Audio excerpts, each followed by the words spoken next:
May dumating tayong yellow corn. Yan ang truck ng yellow corn.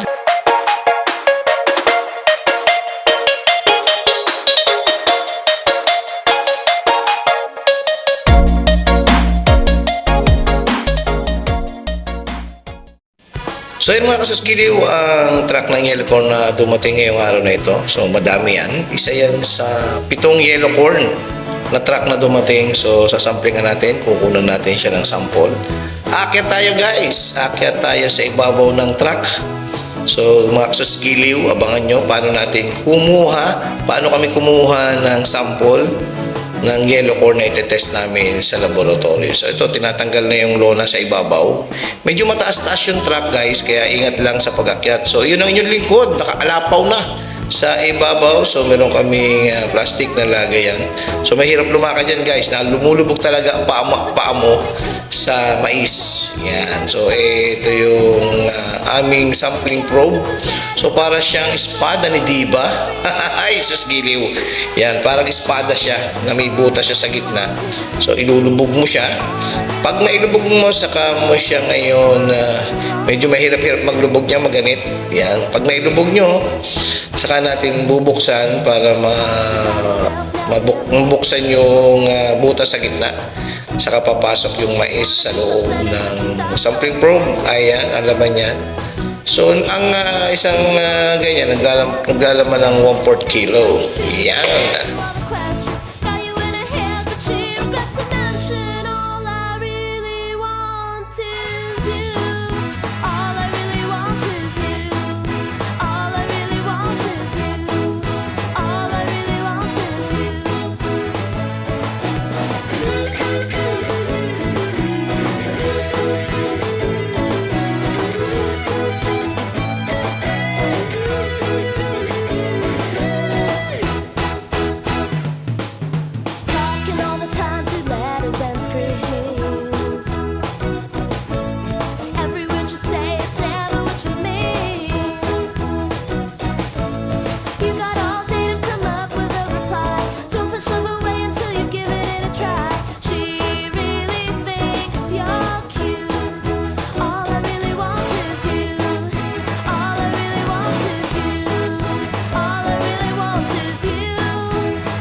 So yan mga kasusgiliw, malapit na tayong matapos. So ang pag-sampling natin at ang pagkuha natin sa yellow corn ay dulo, gitna at kabilang dulo. So tatlong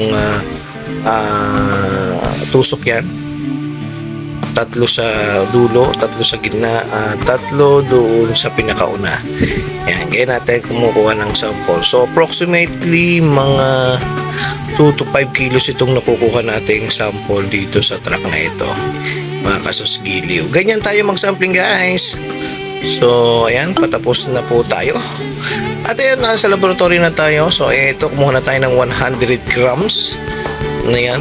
Pipiliin na natin dyan ang moldy grains. So nandito na tayo sa party ng classification nitong ating yellow corn na ito. So yun guys, pag nakuha natin ang mga moldy grains kung ilan, so yung ating parameters na sinusukat dito, moldy grains, yung total good quality grains, moldy grains, cobs, cracked corn, and total damaged grain. Yan guys ang sinusukat natin dito. So kailangan tayo ay nasa class B ang ating nakukuha na mais dito. So dapat ay nasa 88% pataas sa class B. Yan, magandang quality ng ating mais. Class A to Class B lang ang accepted natin as of now. So sa tingin ko naman papasok siya sa Class B. So maganda naman yung quality ng grains na ating kina-classify. So yan, iniisa-isa na lang natin sila kung okay yung grains na to. So sa tingin ko naman papasok na sa classification natin guys. Ay inihirang natin. Tsaka yung mga cobs guys, yung mga kung tawag namin dito is balakubak. So itsura siyang balakubak at mga dumi na galing sa lalagyan ng yellow corn. So lahat ng mga damaged grain ay inihiwalay din natin, sinasama natin sa timbang. Yan. So dapat ang timbang niya ay hindi lalampas ng 15%. 15%. Dapat below 15% lang tayo ang accepted natin. Yan. Sa tingin ko naman nasa range lang siya ng 11 to 12%. Yan, may nag-text pa. Yan, at matitimbang na natin to. So okay na to. So isa-isahin pa rin natin siya. Yan, kailangan natin siyang hinahalo. Yan, para sure na sure, accurate and precise yung pagkaka-classify natin sa mais natin. Kailangan natin na maayos ang pagka-classify natin. Yan, kasi ito ay stock po natin sa ating silo. So para po kami niyang mga langgam. Ay, sus giliw. Bakit po langgam? Kasi po nag-iimbak po kami ng pagkain. Pagkain ng aming mga alagang manok, ayan, sa aming mga kliyente. So yan, dadalhin natin siya dito sa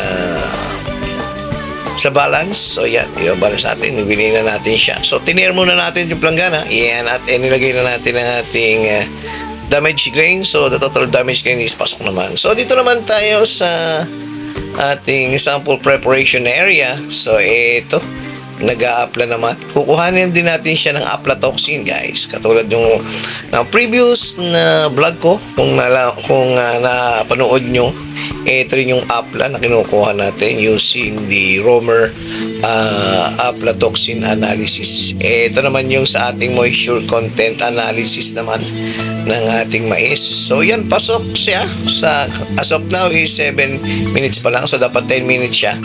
Nag-grain siya ng 12%, dapat hindi siya mag-exceed ng 12% para accepted siya sa ating standard ng moisture content. So yun, yan, open po yun guys.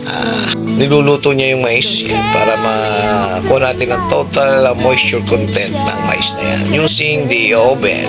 Yan po yung aming oven, ang moisture analyzer. Ito naman ang aming aflatoxin analyzer. So yan, sinusukat niya ilang percent ang aflatoxin content ng mais na yan. So yan, yan ay 30 seconds na lang, makikita na natin. So 11.59% as of 9 minutes and 49 seconds. So konti-konti na lang, ilang segundo na lang, malalaman na natin kung pasok siya sa standard natin. Ito na, 2, 1, 0, yan, 11.65. So pasok siya sa standard natin na 12%, not more than 12% ang ating moisture content. Yan, okay yan guys. At ito naman yung ating apla, malapit na rin yan, segundo na lang din yan at mariread niya na.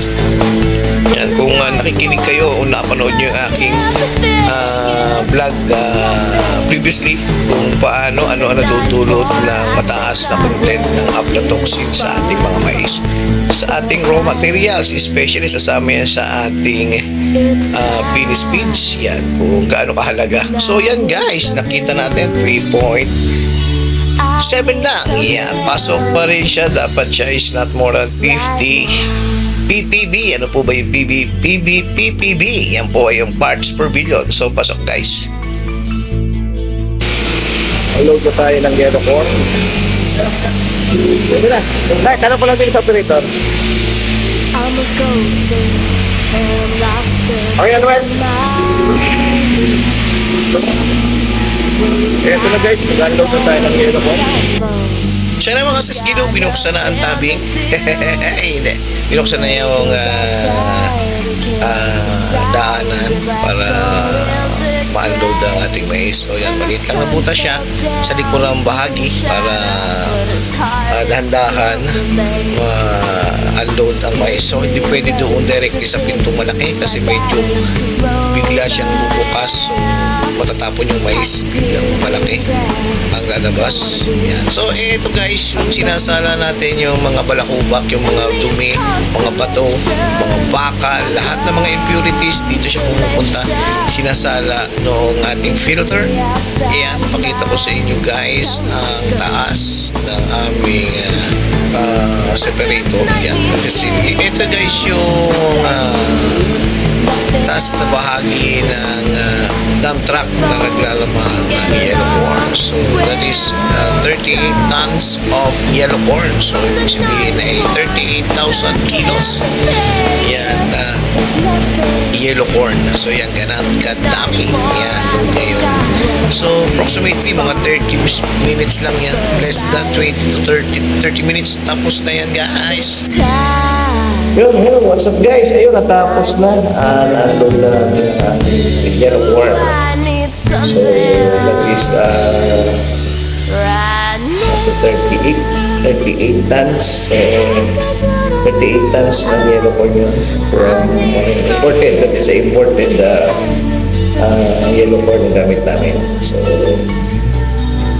katapos ng isa, I don't know kung may darating pa. So, abang-abang na kami nagdarating ulit. Kami dumarating ulit na sa ibang lugar.